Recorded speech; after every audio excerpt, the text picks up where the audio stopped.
rapidement notre entreprise parce que le but c'est pas de vous faire ma pub mais c'est que vous sachiez ce qu'on fait pour comprendre le but de mon intervention.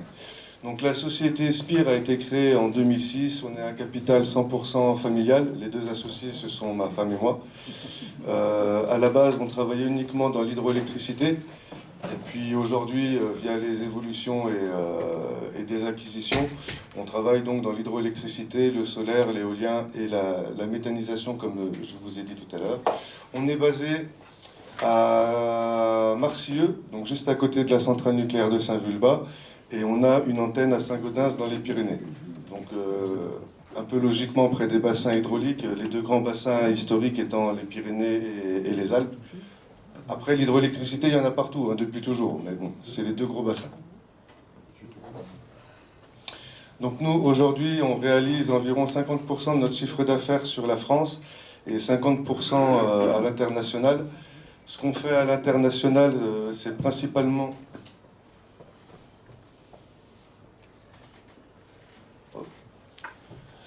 On va nous retrouver principalement dans les pays d'Afrique francophone et puis un petit peu le nord de l'Afrique. On a actuellement des projets d'installation solaire en Tunisie et d'usage de l'eau avec la STEG étant l'équivalent d'EDF en Tunisie.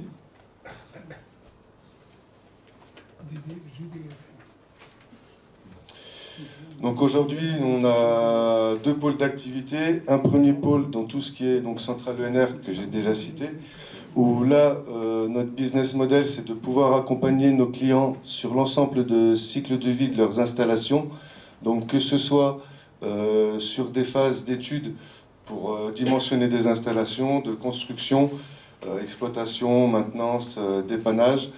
Et on intervient également dans les postes moyenne tension puisqu'on construit et rénove des postes moyenne tension. On a une deuxième branche d'activité qui est complémentaire avec la première, où là on est tableautier, donc fabricant d'armoires électriques, en partie pour nous et à 85% pour des clients externes.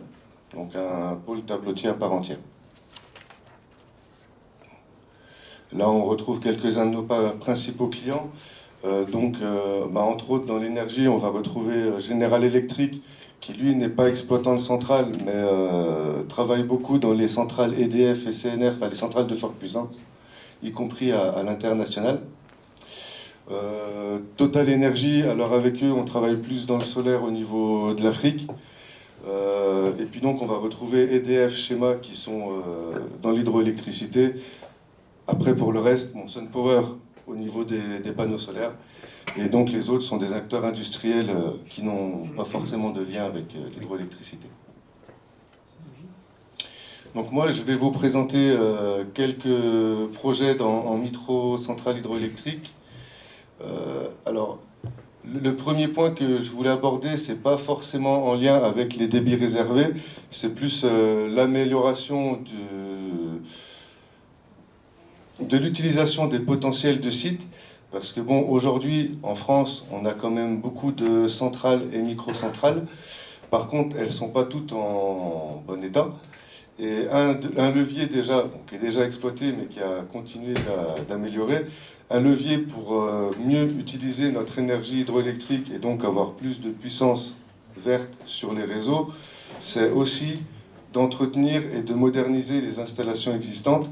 Alors quand on parle de gros producteurs, EDF, CNR, l'HM ou autres, eux ils sont assez grands pour planifier des rénovations ou autres, parce que c'est tout dans leur intérêt vu les puissances installées. Mais quand on arrive dans des microcentrales, quelques centaines de kilos, voire quelques mégawatts, les producteurs ont tendance, comme tout investisseur, à vouloir rentabiliser au maximum et être réticents à faire des investissements jusqu'au moment où ils ont des avaries. Et donc voilà, en anticipant ces rénovations, ça permet aussi de mieux exploiter le potentiel parce qu'on va avoir des outils plus précis, parce qu'on va mieux réguler, parce que les exploitants vont pouvoir mieux intervenir en cas d'avarie puisqu'ils seront informés, avec tous les moyens modernes qui existent aujourd'hui. Au niveau du turbinage du débit réservé, je vais vous parler d'un projet que je trouve très sympa et qui va commencer la semaine prochaine. On attaque les travaux la semaine prochaine. Donc le client, c'est EDF, Petit Hydro dans les Pyrénées. Donc EDF qui exploite une centrale à Layo, bien dans les Pyrénées. Et donc cette centrale, elle produit 900 kW, elle a un groupe de 900 kW, une prise d'eau en altitude. Cette prise d'eau canalise, on a une canalisation entre la prise d'eau et la centrale qui fait environ 373 mètres, excusez-moi. Et donc le débit turbiné à la centrale est de 300 litres seconde. Comme on a une prise d'eau, on a un barrage. Comme pour tout barrage, il y a une obligation de respect de débit réservé pour pouvoir alimenter en eau toute la faune et la flore à l'aval de ces ouvrages. Et donc la problématique de cette centrale, c'est que cette prise d'eau est alimentée par un câble qui date d'après-guerre. Et comme beaucoup de prises d'eau dans les Pyrénées, ils ont des problèmes d'alimentation électrique, des coupures sur orage ou même des coupures intempestives suite à des grandes longueurs de câbles. Ils sont en antenne, il n'y a pas d'autres clients, pas d'autres installations que ces prises d'eau. Donc ils ont régulièrement des problèmes d'alimentation. Et donc nous, on a été consulté, on a proposé une solution qui consiste à turbiner le débit réservé de la prise d'eau pour pouvoir alimenter la prise d'eau. Donc on s'est retrouvé dans une problématique de production-consommation, puisqu'on est sur un site isolé. On part du principe, et c'est ce qui va se passer, qu'on n'a pas d'autre alimentation que le groupe de restitution qu'on va installer.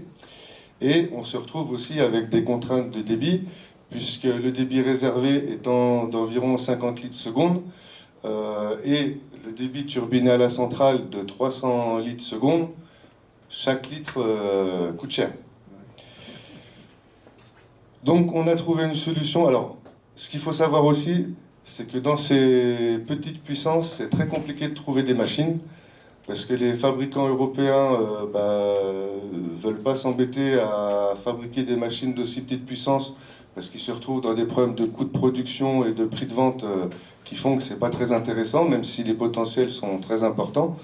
Et puis, il y a aussi la problématique de vente, parce que sur des petites puissances comme ça, rentabiliser un investissement, ça reste compliqué.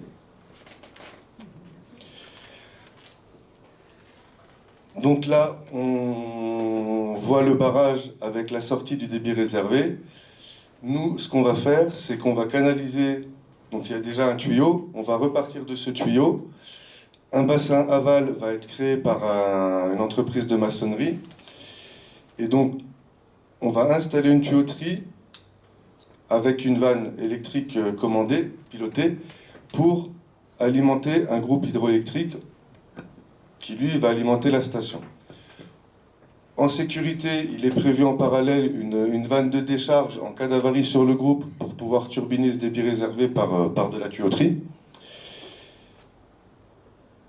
Et dans la problématique de consommation-production, dans l'utilisation de cette station, on a une puissance maximum consommée de 3500 watts, 3,5 kW. Et nous, on a une turbine qui va produire 3 kW. Au niveau de l'installation, on a des cycles de fonctionnement à consommation max, comme je disais, à 3,5 kW, mais on a aussi des cycles où la grosse machine qui consomme, qui est le dégrilleur, qui va servir à nettoyer les grilles pour que l'eau puisse aller dans la grosse turbine de la centrale.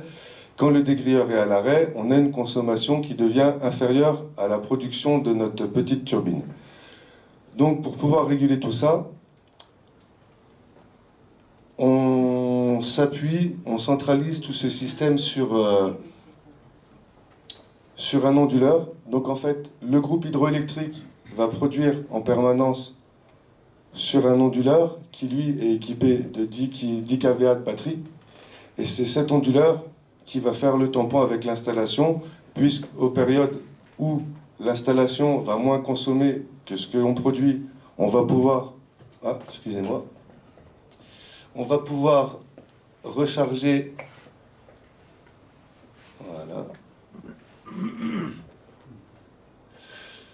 Donc, oui. Dans les périodes où l'installation consomme moins que ce que produit la turbine, on va pouvoir recharger les batteries de l'onduleur. Et dans les périodes où l'installation va consommer plus, là, les batteries vont venir compenser le manque d'énergie de la turbine pour alimenter l'installation.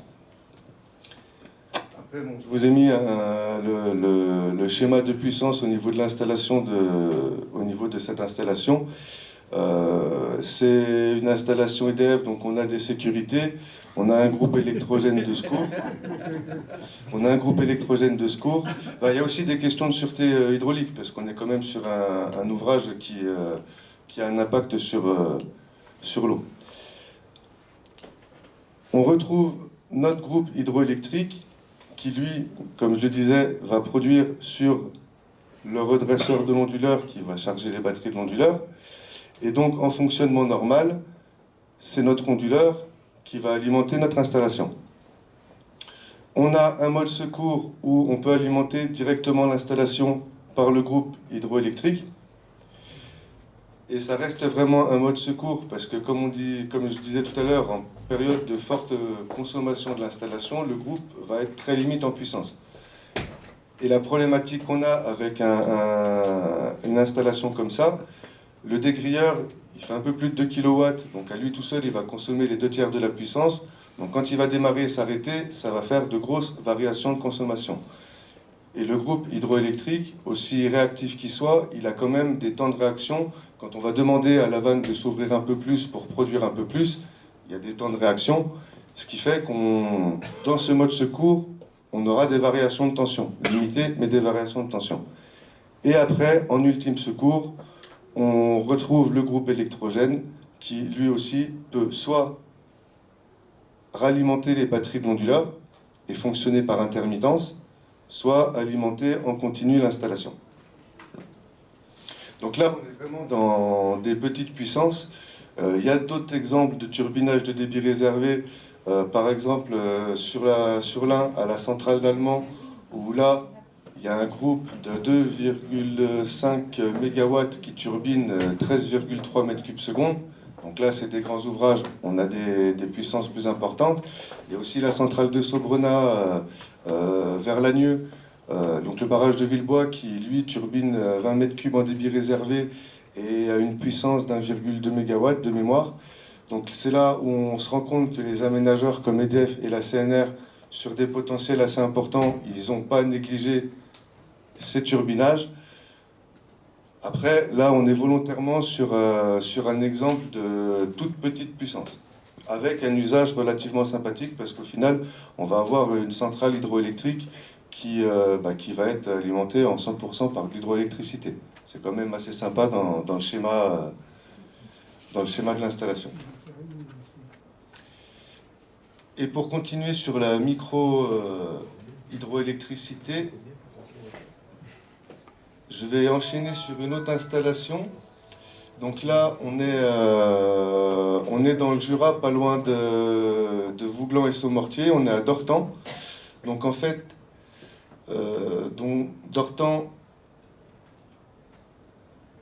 Dortan dispose historiquement d'un château.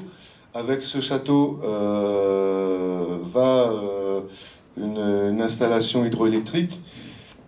Dans le passé, cette installation, parce que ce qui est bien je pense que vous partagerez mon avis, ce qui est bien dans l'hydroélectricité, c'est qu'on a beaucoup de sites qui ont des histoires. On a parlé de Saumortier à Laval de Vouglan. Avant qu'EDF soit créé et qu'EDF fasse une centrale de 40 MW, il existait déjà une centrale de 3 MW, de quelques mégawatts qui avait été aménagée et qui était exploitée par des privés. Là, il y avait eu des gros travaux et on est passé à une autre ère. Mais dans toutes les petites centrales, moi, ce que je trouve très intéressant, c'est qu'elles ont toute une histoire. Parce que ce qu'il ne faut pas oublier, c'est que les petites centrales hydroélectriques d'aujourd'hui, c'est les moulins d'autrefois. Et les moulins d'autrefois, c'était l'industrie du village. Et donc, il y a toujours toute une histoire autour de ça. Donc là, c'est la remise en service d'une installation qui n'a pas tourné pendant plusieurs années. Donc au niveau de Dortan, on a un château. Donc souvent, quand il y avait un châtelain, il avait des droits sur l'eau. quand il y a des rivières à proximité. Et donc, une installation qui prend sa source à la source bleue dans la rivière du Merdanson. C'est un point qui est connu par certains pour des visites spéléologiques en aquatique. Cette installation a une conduite forcée de 300 mètres de long, une hauteur de chute de 22 mètres et un débit moyen de 0,5 m3 seconde. Donc là, un débit légèrement supérieur à l'installation qu'on a vue juste avant, mais une hauteur de chute nettement plus faible. Et donc là, la puissance installée de la centrale, c'est 80 kW, contre 900 kW pour l'installation précédente. Donc c'est une installation qu'on a remis en service et qu'aujourd'hui on exploite. Et donc pour le petit côté histoire,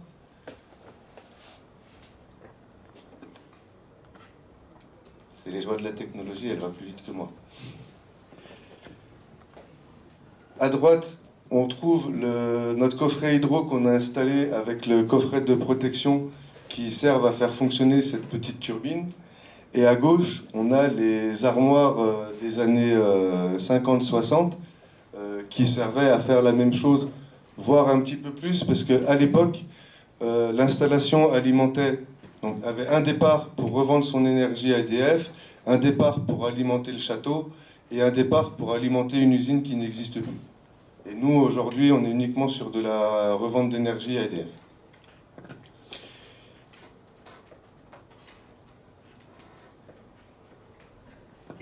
Là, je vous présente vite fait notre coffret hydro, notre coffret standardisé pour les petits groupes hydro qu'on a développés. Alors, pas forcément pour vous le vendre, mais surtout pour vous faire part, en fait, du fait que nous, on croit en l'équipement de ces petites installations, parce qu'il y en a beaucoup. C'est une énergie propre, c'est une énergie qui n'est pas toujours exploitée, qui a été exploitée et qui est exploitée depuis le temps des Romains.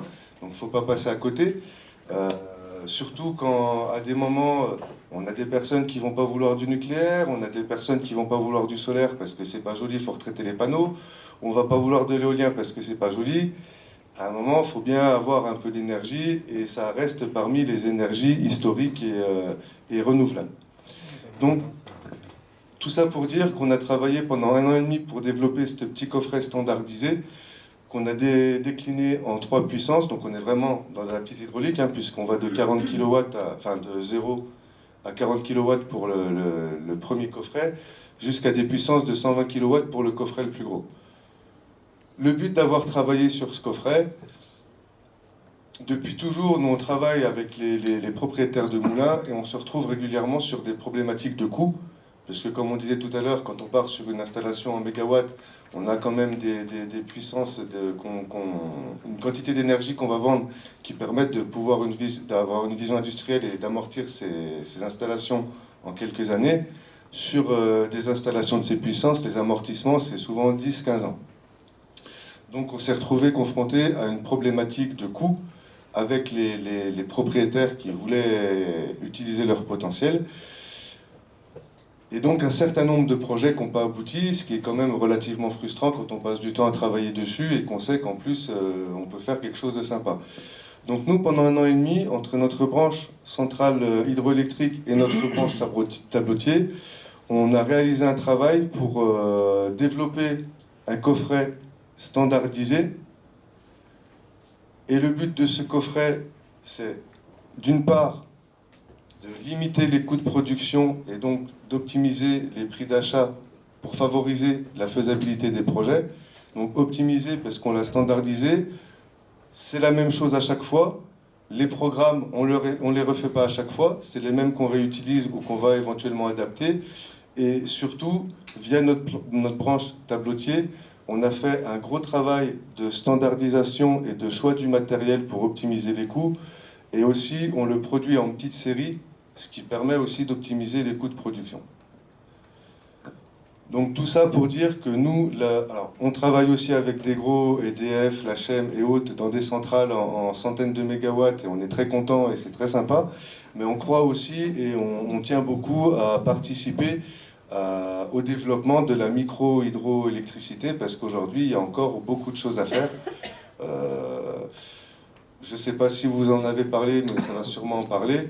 On estime le potentiel des microcentrales à environ 11-12 TWh par an, en sachant qu'avec les évolutions législatives de ces dernières années sur les classements de rivières, il y a 70% de ces potentiels qui juridiquement ne vont pas être exploitables.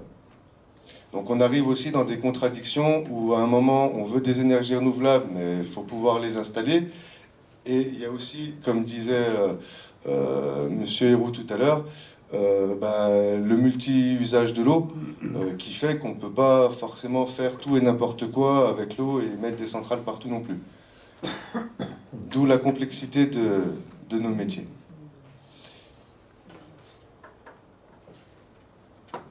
Et donc je vous remercie de votre attention et je suis ouvert à toutes vos questions sur le sujet. Merci.